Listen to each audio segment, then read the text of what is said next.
Welcome to Choice Classic Radio, where we bring to you the greatest old-time radio shows. Like us on Facebook, subscribe to us on YouTube, and thank you for donating at choiceclassicradio.com. And now for the radio program that has rated tops in popularity for a longer period of time than any other West Coast program. The mystery program that is unique among all mystery programs. And I'll tell you why. It's because you know who's guilty. You see his every move. You know his complete plans, even his innermost thoughts. Yet the final curtain always brings a startling surprise. In the Signal Oil program, The Whistler.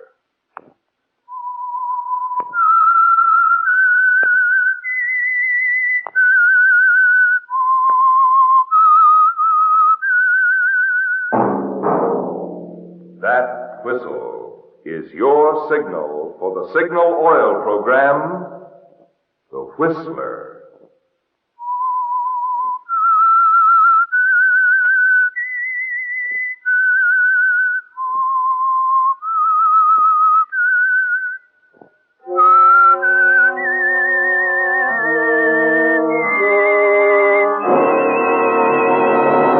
I am the Whistler. And I know many things, for I walk by night. I know many strange tales hidden in the hearts of men and women who have stepped into the shadows. Yes, I know the nameless terrors of which they dare not speak.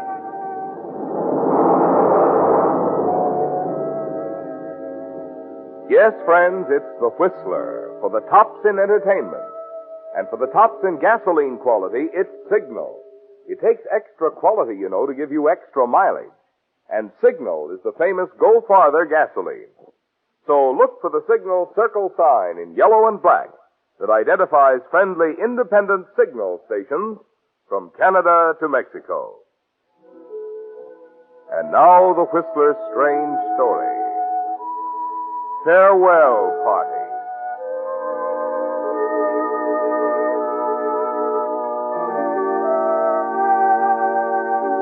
The gay, laughing crowd at the steamer dock hardly noticed the young woman in the smartly tailored gray suit as she half ran up the gangplank under the glare of the floodlights. Outwardly, she appeared calm, in spite of the fact that the cold hand of panic was tightening around her heart. Julia Chandler shuddered slightly as she stepped on the deck. Julia had made up her mind. In a few minutes, she was going to kill a man. There was nothing else she could do, and it would be very simple. On the final blast of the ship's all-ashore whistle, she would pull the trigger. Then she would melt into the crowd and go ashore. The body wouldn't be discovered until the ship was at sea. As she hurried down the deck, the events that had brought her here raced through her mind. It had all begun that night a week ago at the Club Los Flores, where she was dancing with her husband's business partner, Ralph Ellis. You know, of course, Ralph, that this is our last evening together. Why, Julia, you surprised me. Oh, no, I don't.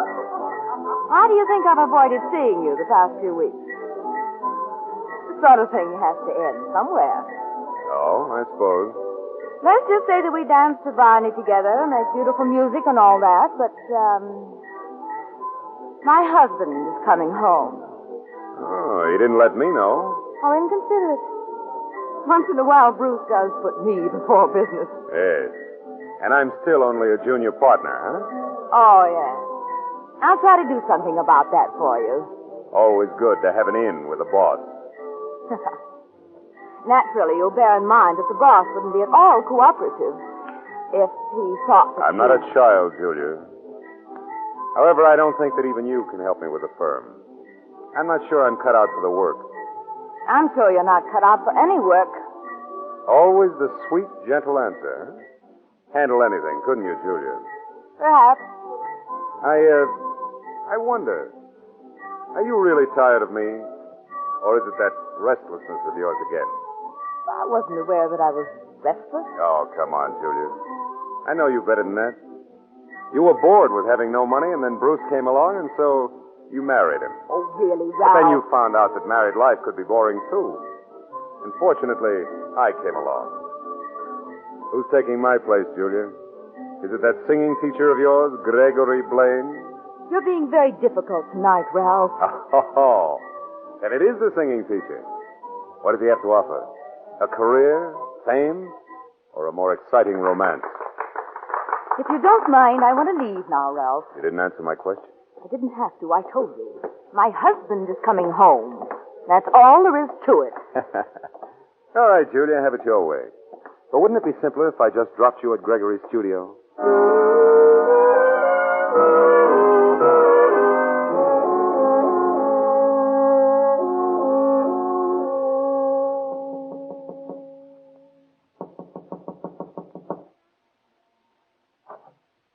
Julia, come in, my dear.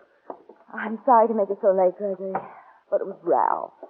I couldn't be cruel. My darling, you couldn't be cruel to anyone. No. Come here. Oh, Gregory. Have you heard from your husband? Yes, he wired me from Chicago. He's coming tomorrow. That's why I wanted to see you. Julia, you're sure there's no other way? Now, we've been all through that. What about the records we made? They're right over here. Oh. I see you've been playing them over. They all right? Yes. Your voice, Julia, it is so improved. You sing with such confidence, full, rounded tones. I don't mean the music, Gregory. The little record of our voices. Are they... Oh. It will sound as if we're right in the room. Here, I'll show you. It's at the end of the song.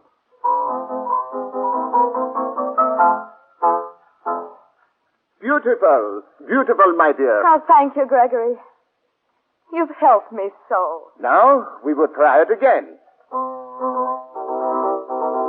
It's perfect, Gregory. Perfect. Now turn it off. And you still want to go through with it? There's nothing else to do, Gregory. No. Not unless you felt differently about the money. I know what I'm doing. You'll need that money, you know. Julia, I have enough for our boat fare to London, at least.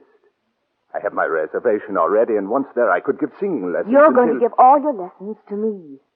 Help me study in London, Paris, wherever you think necessary. We'll be able to afford it, Gregory. We can even afford the fare. Oh, that couldn't happen. Not with that voice and the proper When training. it's all settled. When it's over, you can go on to London, just as we planned. And I'll meet you there in a month. Perhaps less. Julia, you don't think that anything might... Nothing will go wrong, Gregory. Nothing. You must believe that. We're going to kill him together. To be together.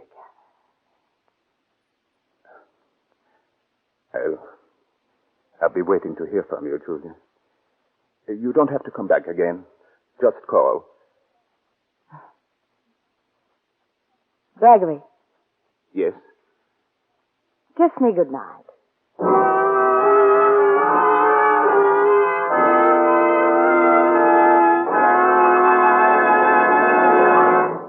With the prologue of Farewell Party, the Signal Oil Company brings you another strange story by The Whistler. But now a prediction about a sight you're going to see oftener and oftener as the days grow warmer. Overheated cars parked at the side of the road to let their steaming radiators cool off. To make sure this annoying occurrence doesn't mar your summer driving fun, Signal service stations have 3 little items that will make your cooling system young again. The first is radiator cleaner to remove clogging sludge and rust. The second is rust preventive to protect radiators of old cars or new ones from further corrosion. And the third is radiator sealer that stops any small leaks in a jiffy. These, incidentally, are just a few of your Signal dealer's fine quality upkeep items that include Purolator oil filters, fan belts, radiator hoses, spark plugs, and, of course, Lee of Conshohocken tires. famous for 45 years as the finest of first-line tires. You see, Signal service stations are much more than places to buy Signal's famous Go Farther gasoline and Signal Premium Motor Oil. Wherever you see Signal's circle sign in yellow and black, there you'll also find complete, conscientious Signal service to help your car run better, look better, and last longer. And now back to the Whistler.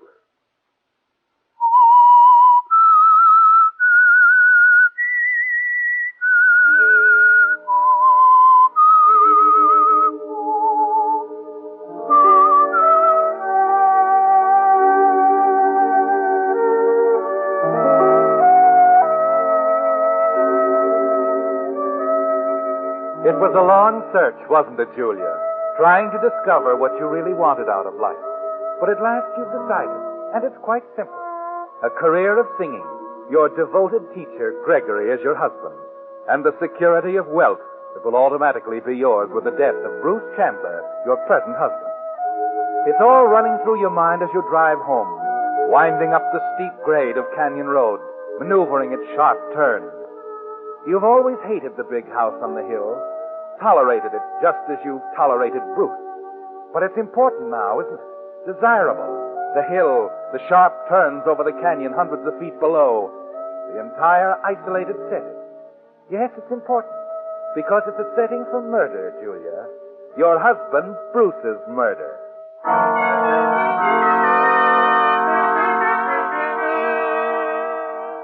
You sleep well that night, relaxing completely, and then spend a long time before your dressing table in the morning. You want to look well for Bruce's return, as beautiful and disarming as possible. But on the way downstairs, you receive a shock. Voices, Julia, angry voices coming from Bruce's study across the hall. Keep it from you, Bruce. What do you think I'm doing here? You knew I'd find out, that's why. I did not know. It doesn't make any difference. I'm through with you, Ralph, for good. Have you spoken to Julia about it? Not yet. Well, perhaps if the three of us talked it over. There's no explaining away this sort of thing, Ralph, not to my satisfaction. After all I've done with you. I wish you'd leave. Right now. What do you plan to do? I have very little choice. I see. Well, if you won't listen, Bruce. I've heard quite enough. Now, get out of here. Julia. Oh, I'm sorry, Bruce. I couldn't help hearing. Look, Julia, tell him we've got to discuss it. I Tell him said get out, Ralph. No. All right. I'm going. I don't suppose there's anything I can say, Bruce. No. I've been a fool. It won't make it any easier discussing it with you. It's a mess. Well, does it occur to you that you might be at least partly to blame? Away on business more than half the time, leaving the way clear for Ralph? Almost inviting him. I said I'd rather not discuss it now, Julia. All right. Are you terribly hurt, Bruce? Not so hurt that I don't know what to do about it. Well, I wouldn't be too hasty. You might regret it. I'll decide that, Julia. I'm going into town to the club. Want to think this out alone. I'll have dinner there. Talk to you when I get back tonight. I'll be waiting. About 9 o'clock. 9 o'clock, Bruce. We'll talk it all out then.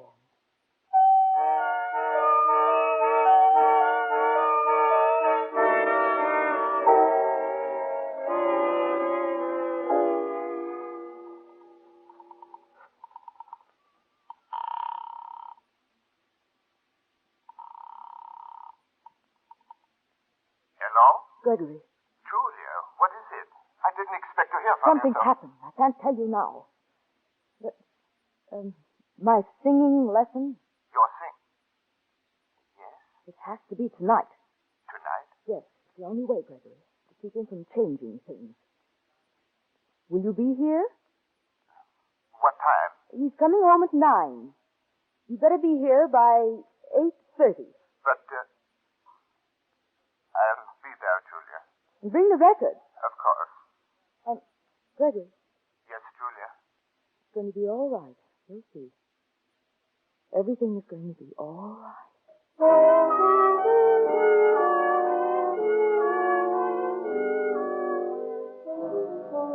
You had to reassure Gregory, didn't you? Because he seemed nervous and worried from the first.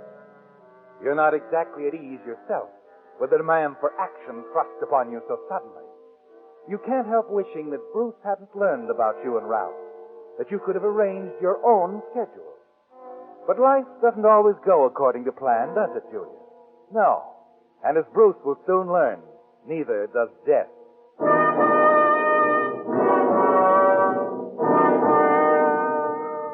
You wait anxiously all afternoon. Promptly at 8:30, Gregory's car swings into the drive. A few moments later, you hear the maid answering the door, admitting him into the front hall. Thank you, sir. If you'll have a chair. Thank you. I'll tell Mrs. Chandler you're here. Who is it, Edith? Mr. Gregory Blaine, ma'am. Who? Oh, yes. Back here, Gregory. The piano's in the study. Oh, yes, of course. Edith, I really want to try and get something accomplished tonight. Will you see that Mr. Blaine and I aren't disturbed? Certainly, ma'am. Thank you. Hello, Gregory. Hello. So nice to see you again. So nice to see you, Mrs. Chandler. Been practicing, I hope, in voice, eh? Well, not as much as I should, but... No, we'll see. I'm going to be strict tonight, make you work hard. Oh. I trust we won't be disturbed. No, I've just been telling Edith here that we Don't worry, ma'am. I'll take care of it. Call me when Mr. Chandler gets in, of course. Yes, ma'am. So far, anyway. Now, don't worry. Oh, where's the record? Oh, right here. It's the little one that has I know. I'll have to hurry. Remember the path I showed you? Yes. It leads directly to the road. You can intercept Bruce there. What did you bring? A gun. Oh. It's just in case, Julia. That's all I would use it. No, this has to look like an accident, like we missed a curve and you drove off the road. I understand. You can go out through the window there, lead down to the terrace, and afterwards get back as fast as you can. The maid, you're sure she won't come, see that I'm not here? She wouldn't dare. The records will be on. I sure think you're playing for me and talking to me. She wouldn't interrupt after what I said. All right. Hurry now. Be careful. Julia, you do love me. You wouldn't let me... Gregory, go on. We haven't much time. We'll be at that curve any minute. All right. Oh, and Julia... Yes? Well, after you phoned me this morning, I called the steamship line. I had my reservation changed. I'm leaving on the midnight boat tonight. All right. Under these circumstances, I think it's best this way. You understand? All right, Gregory. We can talk about it later. Now, hurry.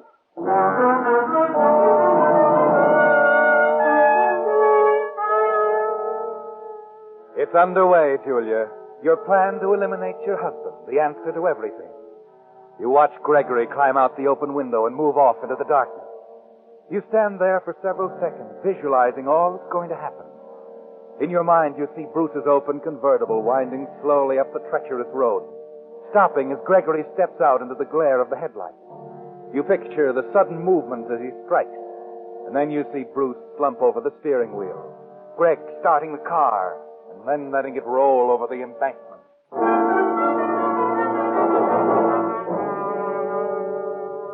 Yes, in your mind you see it all, Julia. But you have your own part to do. So you move across to the phonograph, set the record in place. Records of a few songs and a few remarks from Gregory as he accompanies you on the piano. It's going to be easy, isn't it, Julia?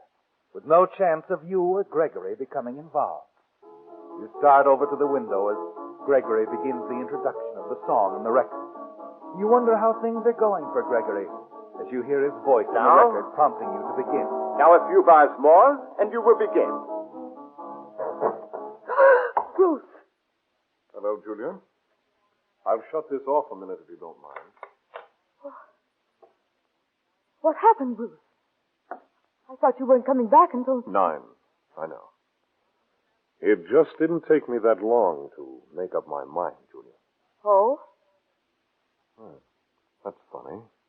What? The maid. She said there was someone in here with you. Must have been the record that fooled her. Oh, Bruce. Bruce. What is it, Julia? What's the matter with you? Was there someone here? What's the big window doing open? Is there someone out there, Julia? Please wait! Stay away from that window!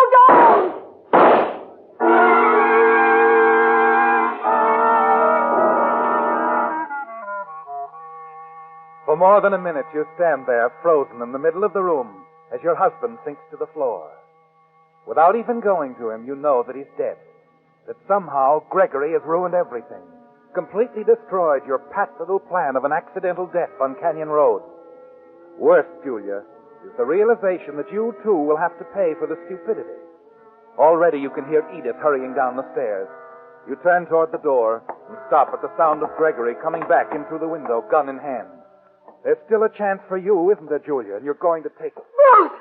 Rose, you shot Rose! You killed my husband! Julia. Mrs. Chandler, what happened? I heard. Oh, it's Mr. Chandler. He shot him! Gregory shot him from the window! Stop it, Julia. Stop it. You don't know what you're saying. He just called the police. He killed him. He killed Bruce. Why, you little double-crossing. Get out of my way. He's getting away. Stop him, Edith! Stop him! I'll call the police. I'll call the police.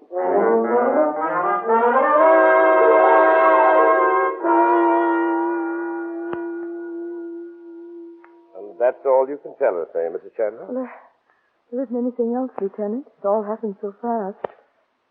Edith, can you think of anything? No, ma'am. It was just like you told us. Uh-huh.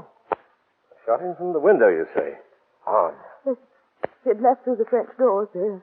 Said he wanted to look at the garden. And you and your husband stayed inside? That's right. And then Bruce went over to the window just to glance out. And Gregory Blaine shot him? Yes. He fired through without any warning.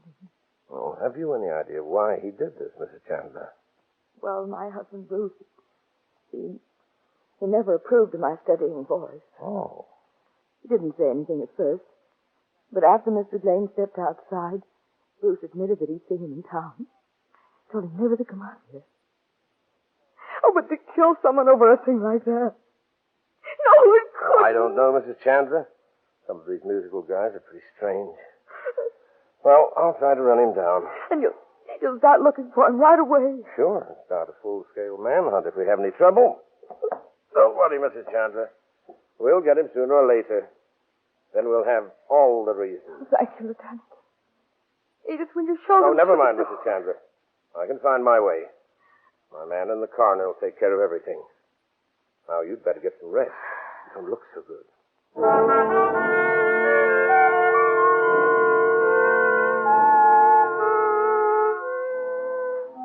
But there's no rest for you, is there, Julia? Because, as the lieutenant said, when they find Gregory Blaine, they'll have all the reasons why. And suddenly you know that you've got to find Gregory first, Julia. Find him and kill him tonight. You glance at your watch. It's only 10 o'clock, 2 hours before Gregory's boat sails. There's still a chance you'll be at the studio apartment, isn't there, Julia?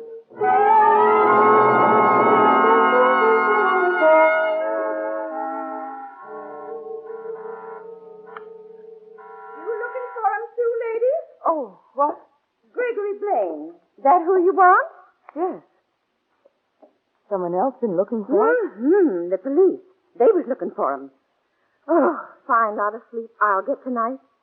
The police might as well move in here. Oh, but they won't get this one, 'cause he won't be back.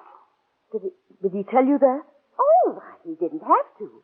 You see, he moved out, paid his rent, took his trunk and everything. Did he say where he was going? No. That's what the police wanted to know, too. Oh. They don't. They haven't any idea. Say, do you know where he is? What? Oh, no, of course not. No. Thank you. Thank you very much.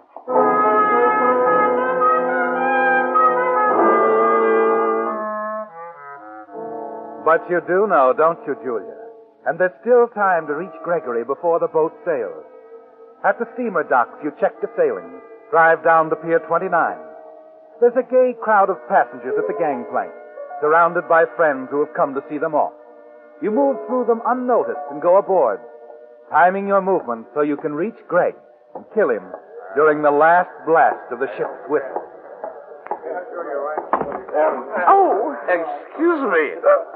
Are you looking for your stateroom too, lady? Oh, no, I came down to see a friend. Excuse me, Me please. too. I've been looking for my friend for the last hour, and I can't find him. Old Charlie Beavis.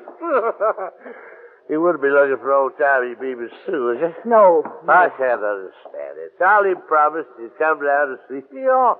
Good old Charlie. Gotta have a talk with old Charlie before we say anything else. And say, you're a very pretty girl. Oh, please. Oh, Perhaps he's waiting in your cabin. yeah, I thought of that too. You know something? I can't find my cabin either. Well, the steward, I'm sure he'll help you. Sure, yeah, that's a good idea. I gotta find an old Charlie. Say, you would like to have a drink with us too, wouldn't you? No, I wouldn't. Please. Always nice to have somebody come down and say goodbye. Yes, it is. Well, I hope you find your friend, lady. I will. Oh, I've got to find him.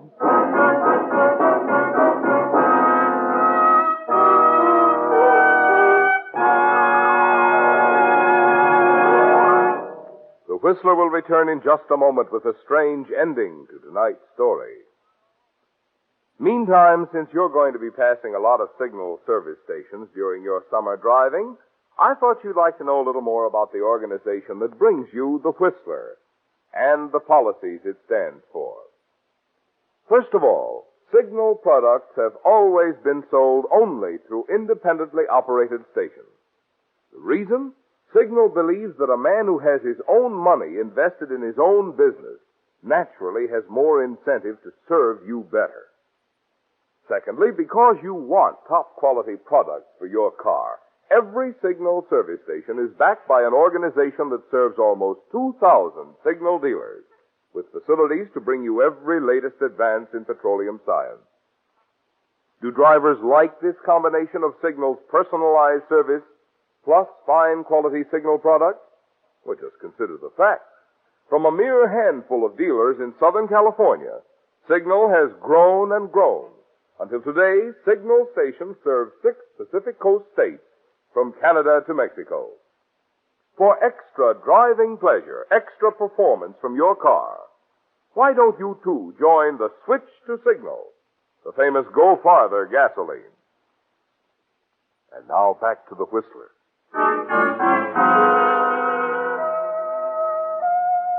The gay crowd at the steamer dock was shocked at the news of the killing on board. They hung around the gangplank in little groups, whispering, trying to edge over and talk to the 3 passengers who had witnessed it, and then fell back to make way for the police as they led the suspect ashore and into the office of the dockmaster. Oh, Lieutenant Skelly. Oh, yes. What is it, Sergeant? We picked up that singing teacher, Gregory Blaine. He was going to take the boat, too. Had a gun and a blackjack with him. Oh, good. Take him down to headquarters. We'll get to him later. Meanwhile, I'm busy with our friend here. Yes, sir. Okay. So you're Ralph Ellis. Yeah. Sit down, Ralph. And don't try to hold out on us. 3 people saw you kill Julia Chandler. Now, what was it all about? All right, what's the use?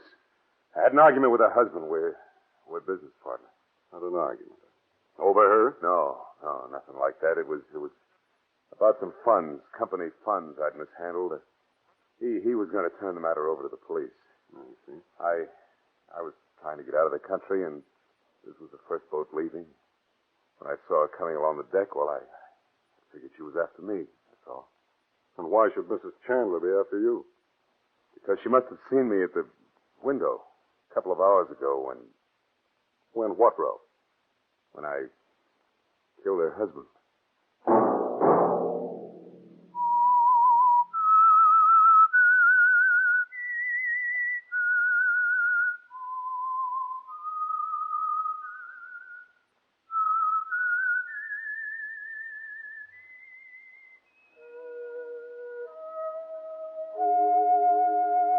Let that whistle be your signal for the Signal Oil program, The Whistler, each Wednesday night at this same time. Brought to you by the Signal Oil Company, marketers of Signal gasoline and motor oil and fine quality automotive accessories.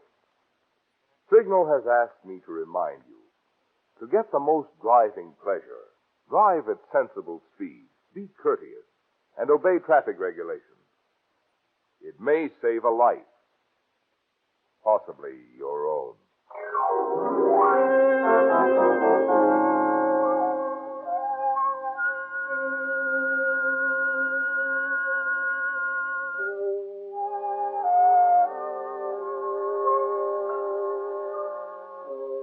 Featured in tonight's story were Lorene Tuttle and Gerald Moore.